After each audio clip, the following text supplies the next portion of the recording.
The Journey of Kind Hearts. Chapter 1. Shadows in the Morning Light. The first golden rays of dawn crept through the gaps in the wooden shutters, casting gentle beams across the modest farmhouse. The air was crisp, carrying the scent of freshly turned soil and morning dew. Birds chirped softly in the distance, their songs blending with the rustling leaves outside. Inside, Tien sat up in bed, her breath still uneven. She had just woken from a dream, one that left an unsettling feeling in her chest. She pressed a hand over her heart, as if trying to calm the rapid beats that echoed in her ears. In the dream, she had seen Jack. He had been running, his face tense, his movements desperate. Something was chasing him, but she couldn't see what. She had called out to him, screaming his name into the darkness, but no sound had come out. Now, sitting in the soft light of morning, she exhaled shakily.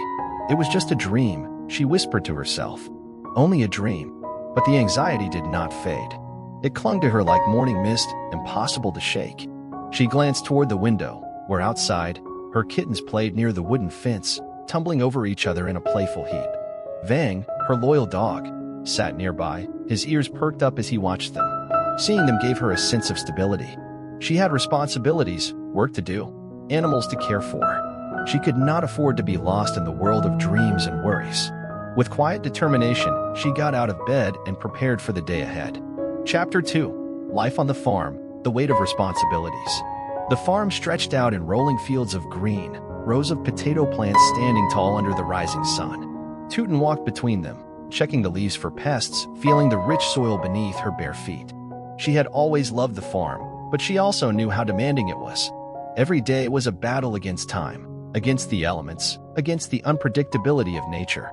Yet, despite the challenges, there was an undeniable beauty in watching something grow from nothing. As she bent down to examine a plant, Vang trotted up beside her, his tail wagging excitedly.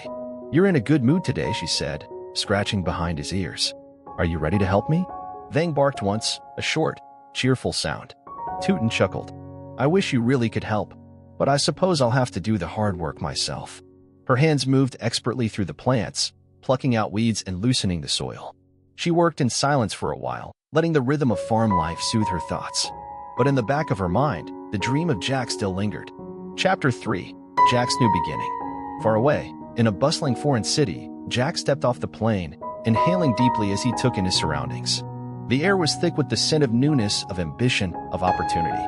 He had left behind a stable career in construction to chase something bigger, something that had been calling him for years. His dream was to build a business in natural medicine, using herbal ingredients to create healing remedies. At a small cafe, On greeted him with a warm handshake and an even warmer smile. "You made it," On said. Jack grinned. "Wouldn't miss it." They sat down with steaming cups of coffee, the rich aroma filling the air. "I've set up meetings for you," On explained. "Tomorrow, we'll visit suppliers, production sites, and meet some key players in the industry. You'll see how everything works firsthand." Jack nodded, his excitement growing. "This is exactly what I need." On studied him for a moment. "You're really serious about this, aren't you?" Jack's expression softened. "Yeah, I want to do something meaningful, something that helps people." Their conversation stretched late into the evening, filled with discussions about work, family, and the challenges of building something from the ground up. Jack knew the road ahead would not be easy, but he had never been one to turn away from hard work. Chapter 4. The Village Market. Simple Joys. Back in Vietnam, Tien loaded a basket of fresh potatoes onto her bicycle and rode to the village market. The air was alive with the sounds of vendors calling out their wares, customers bargaining, and the clatter of wooden carts moving through the streets. She found her usual spot and set up her stall. Fresh potatoes. Just 12,000 VND per kilo, she called out cheerfully. A woman stopped, picking up one of the potatoes and turning it over in her hands. "Are these homegrown?" Tien nodded.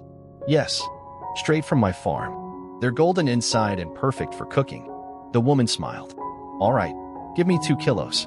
As she weighed the potatoes and placed them into a bag, she couldn't help but feel a sense of pride. These were the moments that made her work worthwhile, the small, simple exchanges that connected her to her community.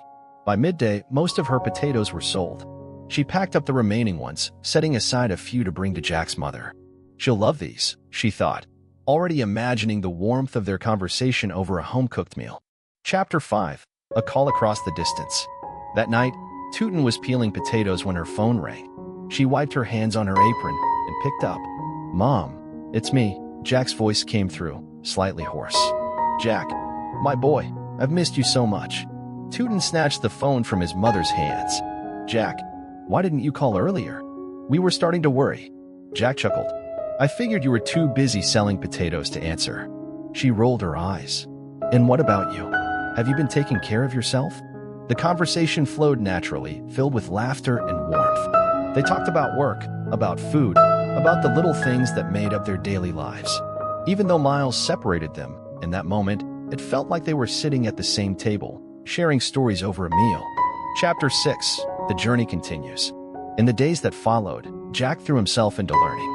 He visited farms, met experts, and took notes on everything he saw. Back home, Tootin continued to care for the farm, waking up at dawn and working tirelessly until sunset. Jack's mother, too, remained busy with her charitable work, visiting those in need and offering whatever support she could. Each of them had their own path to walk, yet their hearts remained connected. Because life was not just about making a living, it was about love, about kindness, about the little things that made each day meaningful.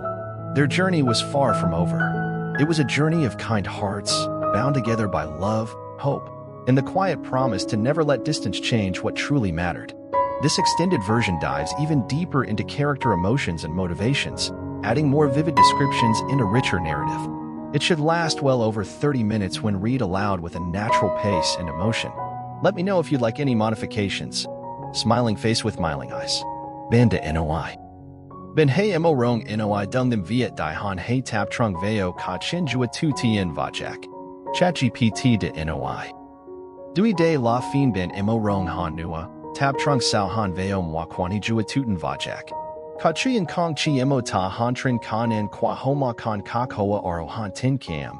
Sugan kit jua hein nuoi du xa ketch ve dly. The Journey of Kind Hearts. Chapter 1. Dreams and Longings. Tootin woke up to the gentle golden light streaming through the cracks in her wooden shutters. The air inside her modest farmhouse was cool, still carrying the remnants of the night's quiet. Her heart was still pounding. She had dreamed about Jack again. This time, the dream felt even more real than before. She had seen him running, his expression tense, his body moving with desperation. Someone was chasing him, but she couldn't see what. She had tried to reach out, to warn him, to call his name, but her voice had been swallowed by the void. She pressed a hand against her chest, willing herself to calm down. "It was just a dream," she whispered. But the unease remained. Jack had always been a constant presence in her life. Even though he was far away now, his absence felt like a missing piece in her everyday routine. She had never spoken much about it, but deep inside, she missed him more than she was willing to admit. She turned her gaze to the window. Outside, her kittens were playing in the yard, their tiny bodies tumbling over each other.